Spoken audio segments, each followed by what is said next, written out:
Lightning ready for a weekend back-to-back against the Red Wings and Blue Jackets. And even though it's only October, I'm going to tell you why this weekend is more important to the team's future than you think. That's on today's Locked On Lightning.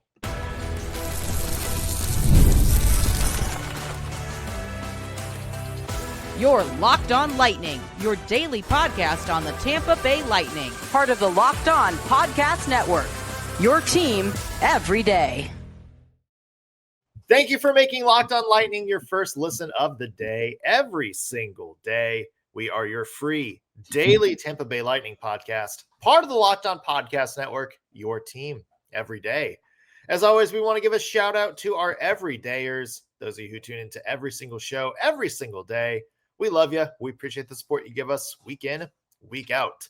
I'm Nick Morgan, and I am joined by the Yzma to my Kronk, Greg Steven. Greg, welcome in, brother. Good morning. And we're starting up another back-to-back today. So excited, got some hockey going, and it's a Friday. So all around, great day.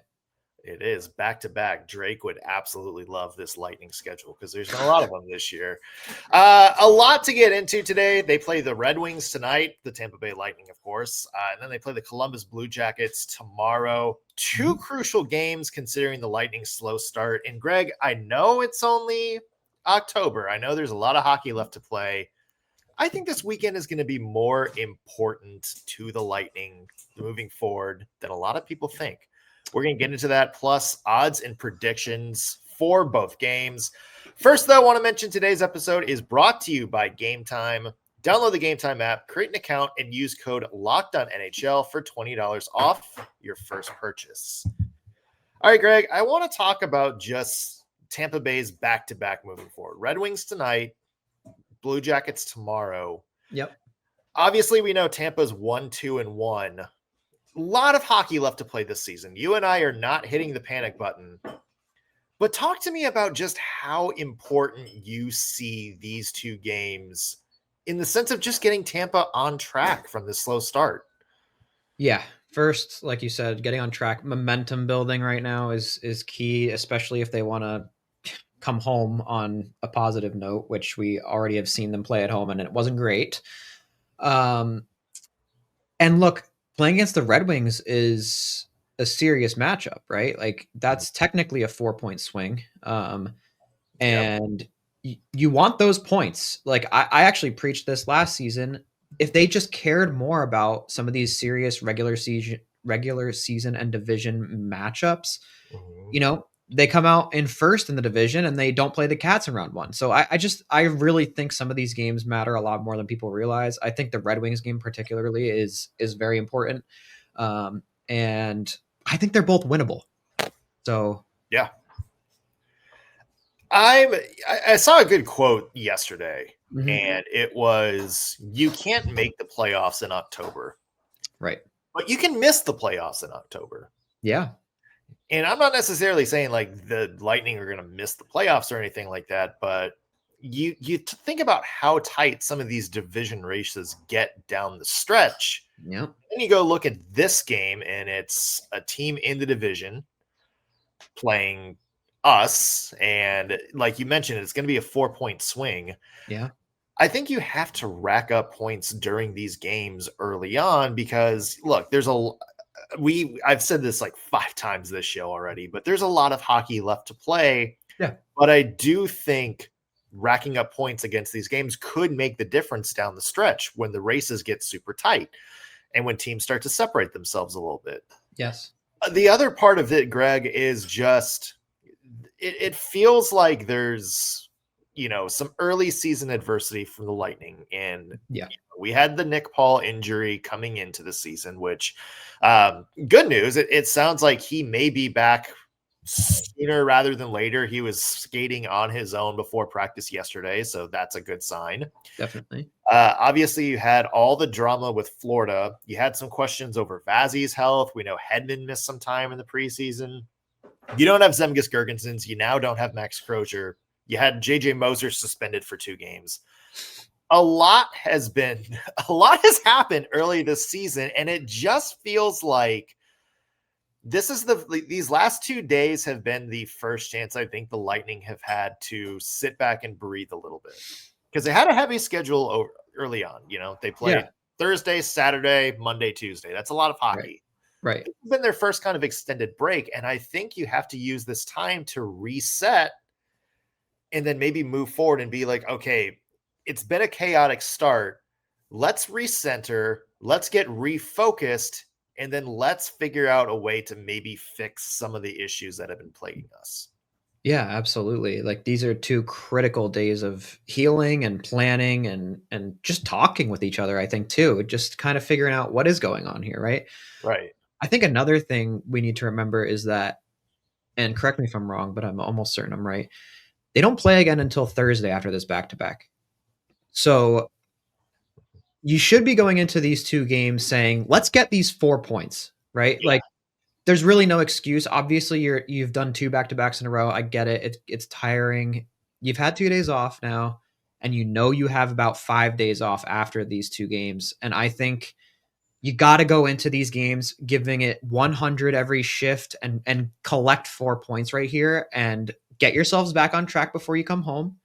Build some confidence and also just reestablish the fundamental game, and let's try and get Cooch going a little bit too. Mm-hmm.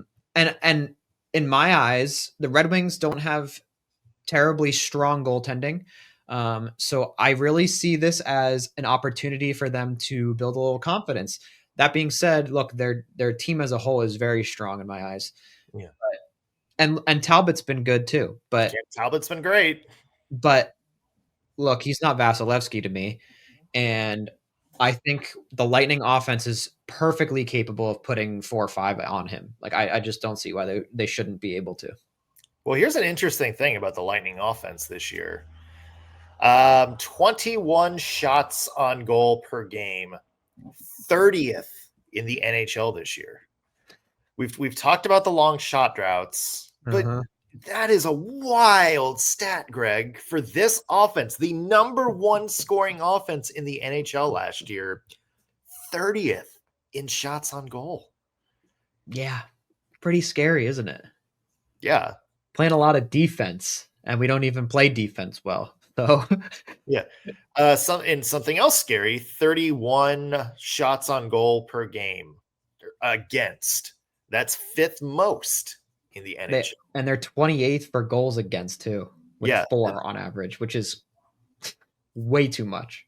So it just tells me early on, it tells me the possession isn't quite there yet. I mean, how often have we talked about the Lightning's hallmark for the past decade has been the ability to just smother the possession stats and be able to just hold the puck, not give any other team space to breathe, basically. Right. And it hasn't happened this year. And there's just been some long characters, long out of character stretches where they're not getting the puck at all. Right. And I think, go ahead. No, I think you're exactly right. And also I feel like we haven't seen the contributions we normally see from some guys. For example, not to keep harping on Cooch, but 3 points in 4 games for him is not exactly him, right? Like I'm used to seeing 6 right now from him. And then guys like Hagel, he only has an assist and he's -1. And again, we've talked about differentials aren't plus minus is not a great stat, but still -1 with 1 assist in 4 games. He's been in the box for 6 minutes. I don't know. He's not looking like he looked last season, right? I don't know. I think there's room for improvement everywhere right now, actually. Like everywhere. Yeah. Goaltending, defense, offense, possession, face-offs, discipline. It's just everything needs an overhaul. And I think you just chip away at that one thing at a time. And I think that starts by playing better defense, because if you play better defense, your offense will get more opportunities. And that's where I'd prioritize if I were them, but who knows? Yeah. I want to talk about the lineup in a second, because you mentioned defense. Obviously, we have a change coming with, Max Crozier appears to be out both games this weekend, possibly beyond that.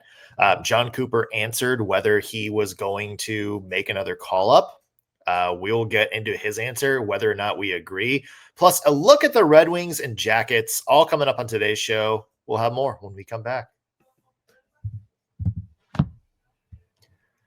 Today's episode is brought to you by Game Time. Hockey season, it's officially here, folks, and nothing beats being in the arena for those opening games. But let's be real, getting tickets can absolutely suck. Between waiting in queues, surprise fees, and prices that jump right before you hit that checkout button, it's easy to get frustrated when all you want to do is go down to your arena and cheer on your favorite team. That's where Game Time comes in. Game Time is an app that gives fans the advantage. It's your ultimate life hack for scoring amazing NHL tickets fast, easy, and stress-free. And it's not just hockey, folks. They have tickets for baseball, basketball, football, concerts, comedy shows, theater, whatever you want. Game Time's got tickets. Just a couple of weeks ago, I wanted to go to the Bengals-Lions game here in Cincinnati. The first thing I did was pull up that Game Time app, and within seconds, I saw some amazing deals. I could sort available seats based on how good of a deal they were. I could see my exact view of the stadium from the seats I wanted to buy. And the best part of all, when I finally hit checked out, it was the exit price was exactly what it said it was going to be when I was looking for tickets. There's no hidden fees. It showed me my prices up front. If you guys want this same experience, then take the guesswork out of buying tickets with Game Time. Download the Game Time app, create an account, and use code LOCKEDONNHL for $20 off your first purchase. Terms apply. Again, LOCKEDONNHL for $20 off. That's Game Time. Swipe, tap, ticket, go. Welcome back to Locked On Lightning. Nick Morgan here alongside Greg Steven. And Greg, big, I think, storyline going into this game. Obviously, no Max Crozier on the blue line. We're going to see Darren Radish probably come back in. If you're watching us on YouTube, we have the lines up on the screen right now. It looks like Darren Radish is going to be on that bottom pair with, Emil Lillberg, aka the defensive pairing that gives Greg acid reflux. Yep.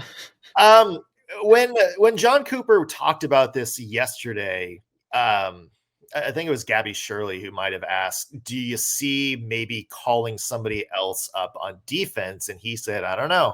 We'll see how things go. Greg, predict how things are going to go. And if you think we're going to want to call somebody up by the end of this.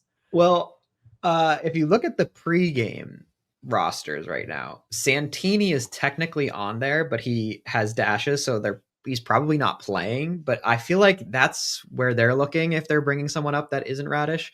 I think you're right. I think we see Radish and Lilla, and then just the standard lines. Like, I don't. I wish they would run Finley. I hope they do. I don't think you can run Finley and Douglas unless you take Chafee out. But also, it's like, are you going to make Geeky play with Finley and Douglas? It doesn't feel like a good line match for me personally. I don't know. I really think. Have we confirmed a goaltender yet? We have not. But I will say, since we have started recording, aka after I started putting these graphics together, it was announced just 2 minutes ago that Steven Santini has been recalled. Yep. I don't really see him breaking into the lineup, Greg, but I don't either. I would say the Santini call up maybe more for insurance. I think if they were going to put someone on the ice to maybe switch things up a little bit, you would go Declan Carlisle there, but yeah. I'm wondering if someone actually DM'd me the other day and they brought up a great point. They said, I think it's the handedness, like instead of being righty or left, like righty lefty. And if you bring up, oh my God, Carlisle, you have too many of one side, right? So that could be part of that logic, but I think you're right. I don't think right. I don't think he cracks the lineup. Like you said, I think they just play Radish and it's just their, normal defensive pairing. And look, I'm not against playing Radish. He needs to clean up his fundamentals a little bit, but a lot of these guys do, right? Like, I don't want to make it seem like he's just like this guy ruining everyone's games. He has 3 points. It's not like he hasn't done anything, but he has had some pretty atrocious. He has done stuff. Well, sure, he's had some atrocious turnovers and stuff, but look, Lilleberg's been sitting in the box for half of his shifts, so it's equally detrimental in my eyes. I don't know. I think they end up running Radish and sit Santini probably as a scratch. I'm guessing they run Vasi tonight too, actually, but I don't know for sure, obviously. We won't know for sure, but I'm with you. We talked about this yesterday. I would love to see Vazzy maybe get that start just because they've had that extra day's rest, and I would love to see him maybe build some momentum off that last start, and then he run JoJo tomorrow. Yeah, I think that's the play for sure. So let's look at our two opponents for the next two games. We have the Detroit Red Wings tonight. Greg, this is 3-1-0 for the Wings this season. They've gotten off to a good start. They look good across the board. And other than that first game against Montreal, where they lost really only because the goaltending from John Gibson was terrible. Yep. They've looked solid. And, I'll tell you what, Cam Talbot, another veteran journeyman, has come in after that John Gibson debacle. 3 starts, 3 wins, 932 save percentage, 178 goals against. I'm telling you, if the Red Wings get goaltending, we said it before the year. I think this is a team that could make some noise. That was the last thing that was missing from that equation. Absolutely. And let me add to that too. The 3 teams that they're on a win streak against right now, Toronto, Florida. So this is nothing to scoff at. They can take the Lightning down easy tonight if they really want, right? Like, especially with how the Lightning look lately. I assume they would want to take the Lightning down. I assume they would want to win this game, Greg. Imagine how this is a huge 4-game stretch for the Red Wings. Like to play Toronto twice, Florida, and then into the Bolts, all division, and you're just gaining 4 points every time.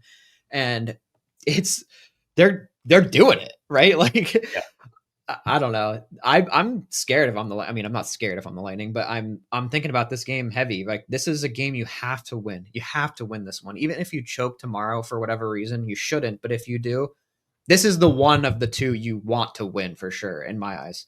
Yeah. Because 1, you want to cool them off. 2, you need the points, and 3, it's a divisional matchup. So those 3 things are really important. Yeah.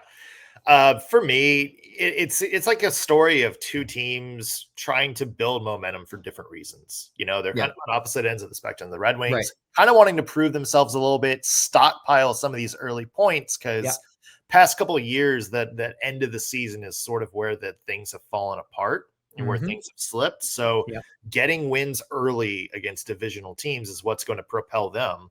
And for us, it's kind of the same story, but it's more sort of the emotional aspect of here's a really good division opponent. You haven't played your best hockey so far this season. Here's your chance to go and sort of reestablish yourself, build that confidence. I think it's interesting 2 ends of, different spectrum. I also want to say, Greg, for Detroit, how about Patrick Kane? Yeah. The guy doesn't age. It's insane how good he is still. Yeah. 4 games this season, 5 points, 2 goals, 3 assists. And obviously he's not a defensive stalwart by any means, but you watch him on the ice and it's just like you're seeing vintage Patrick Kane, that player that won the MVP all those years ago, the player that won 3 cups with the Blackhawks. I mean, it's still, he's still putting up monster numbers on the offensive side of the puck and continues to be such a really good piece for this young Red Wings team. Yeah. And even some of the guys they brought in, I think were just subtly really strong additions. Like Appleton, he has 3 goals already for them. Yeah. And like even Kopp, like he's been decent for them too. Like I think they made some good moves for their lineup. And then they have like JVR as their veteran. And even he has a point in one of the 2 games he was in. So it's like they're all doing it right now. Like their team looks really good. Sider is insanely good. We all know that. And then they have like Hamonic now and Sherratt. So yeah, like you said, I think if Talbot stays strong, this team is a force to be reckoned with. Yeah. Let's look at the other Lightning opponent for this weekend, and that's the Columbus Blue Jackets. Big headline for them. They just signed Lightning legend Cam Atkinson. I saw that. I mean, it was still for a one-day contract, so you could retire. But hey, good to see Lightning legend Cam Atkinson go somewhere. Back home in Columbus. I think it's a little bit of a disappointing bag for the Blue Jackets to start. You talk about the team last year, and I know they were flirting with a playoff spot for a very long time. They have all that young talent on the team, like Adam Fantilli, Kent Johnson, some good, up and coming blue liners. You have Marchenko up front. I think Marchenko's nuts. Yeah, he really is. And I think a lot of people were maybe expecting Columbus to try to take that big next step forward this year. And it hasn't happened yet. I mean, they've played some really good teams. They had a 7-4 win over the Wild that I think a lot of people were like, okay, that's solid. But, loss to the Predators, coming off a loss to the Avalanche, coming off a loss to the Devils. Mm-hmm. I think there's a lot of, all of those are not bad losses by any means. But I think if you're Columbus, maybe you're a little bit disappointed you didn't come out of the gate stronger. Yeah, for sure. Obviously, I wouldn't expect them to beat Colorado. I wouldn't expect them to beat the Wild, and they did. I think that, like you said, it's like a mixed bag. I feel like this team, even last season, it was kind of like a coin flip. Are they just going to come out and dominate a team, or are they just going to come out and look terrible? And I feel like there's really hasn't been an in-between for them too often. Yeah. Right now, it seems like for them, goaltending is one of their weaker areas. Whereas Lincoln's is allowing 3.5 goals a game. Greaves is 0-2. Well, hang on. I'm going to push back on that because Merzlikins has a 920 save percentage. He does. And then Greaves is 932. So it kind of makes me think like maybe he's just facing a lot of shots in these games. Yeah, I mean, that makes sense, right? If you look at their special teams, they have the worst penalty kill in the league right now and the third worst power play. So they got some stuff to figure out as far as those things go as well. But God, Marchenko, like if he's on for one night, look out, man.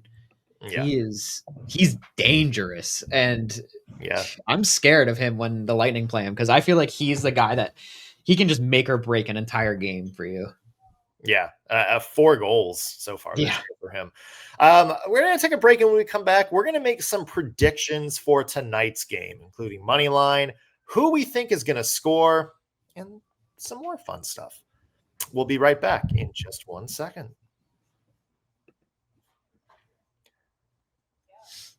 Today's episode is brought to you by FanDuel. NFL season, it's in full swing.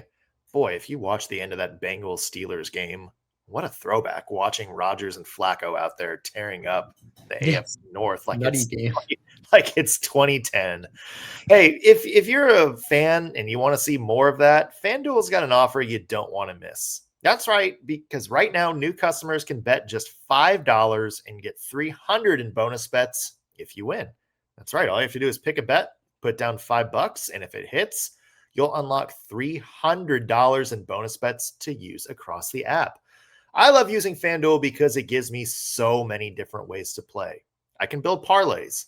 I can do player props. Or my favorite thing to do, follow live lines during games with some live in-game bets. It makes watching football even more exciting when you've got a little something riding on the action.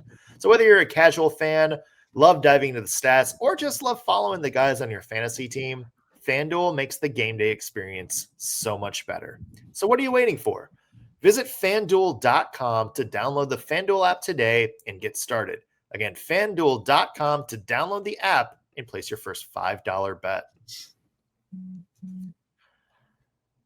Welcome back to Locked on Lightning. Nick Morgan here alongside Greg Stephen. And Greg, let's talk about some picks for tonight's game against the Detroit Red Wings. I need water. I'm going to throw up the FanDuel game lines for tonight. Tampa Bay is the money line favorite. Are you riding on these lines? Tampa Bay minus 156, Detroit plus 130. Do you agree with that? And where are you placing your bet on this?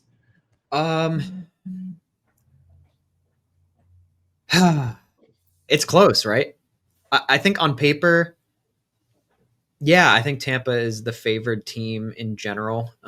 The one reason I would argue maybe they shouldn't be is they're playing away. They've had 2 days off, which some people view as good, some people view as bad. The over-under, I'd take the over on 6.5 every time. I was about to say I'm riding the over. This game's going to be like 5-3 or something like that, I think. But yeah, I mean, I'm always taking the Lightning. Come on. I mean, every single parlay I make every game day is the Lightning. And even if I think they're going to lose, we're going Bolts. Yeah. I'm going Bolts over 100%. You know what? My mom and dad are listening right now. Both of them are from Detroit. Big Red Wings fan. Um, I'm sorry. I'm sorry to let my parents down. I'm with you. I think I got to go Tampa in this game. And I think it's going to be close. I'm with you. I think this is going to wind up being like 3-3, 4-4 late. Yep. I think right now Tampa has a little bit more of a need to win this game. And I think you're going to see them come out. I think they're going to be really focused. I agree with everything you said in the first block. I think this is an opportunity. These two games are an opportunity to take that top Tampa line, guys like Kucherov, and say, you know what? Have at it. Yep. Like we're unleashing you right now. You guys are the rabid wolves in the forest. So I'm going Tampa Bay. I think it's going to be close. I think Detroit is going to show us they're a great team. Yep. But yeah, I'm going to pick Tampa in this one, and I'm with you. I'm smashing the over on that 6.5 goals. Oh yeah, but both these high-powered offenses too, no doubt. Yeah. And now it's going to be 2-1. But yeah, it'll be a 1-0 showdown between Andrei Vasilevsky and Cam Talbot, because that's how betting works, and we all know that is how betting works. Yeah. But you know what? Hey, if this game winds up being 1-0, 2-1. The defense got fixed. So true. That's true. Yeah. Absolutely. And goaltending looks good. Yeah, goaltending looks great in a 2-1 game. I'm going to throw up, for those of you on YouTube, some anytime goal odds. These are the top 10 players with the best odds to score a goal anytime. We have Point and Kucherov plus 160, Jake Gensel and Alex DeBrincat 180, Dylan Larkin plus 190, Brandon Hagel 240, Patrick Kane and Anthony Cirelli 290, Oliver Bjorkstrand plus 320, and Marco Casper plus 340. Anybody on those in that tier that you're absolutely putting a bet on to score a goal tonight? I'm mashing the Hagel button right here because 1, he doesn't have a goal yet. 2, 240, great odds. Yeah. 3, I just think tonight is the night he breaks through. And I think we're going to see a lot of guys who have been a little slow pop off tonight. That's my prediction. So I'm taking the Hagel line. And I don't know. I think Kuch will get 2 assists. That's my prediction as well. But I don't think he notches a goal. And Gensel has looked so good. You never know. Mashing the Gensel button is always fine right now. Yeah. We talked about that top line maybe getting going tonight, and Hagel has been playing as that number 1 left wing alongside Kucherov and Braden Point. So that's a good bet.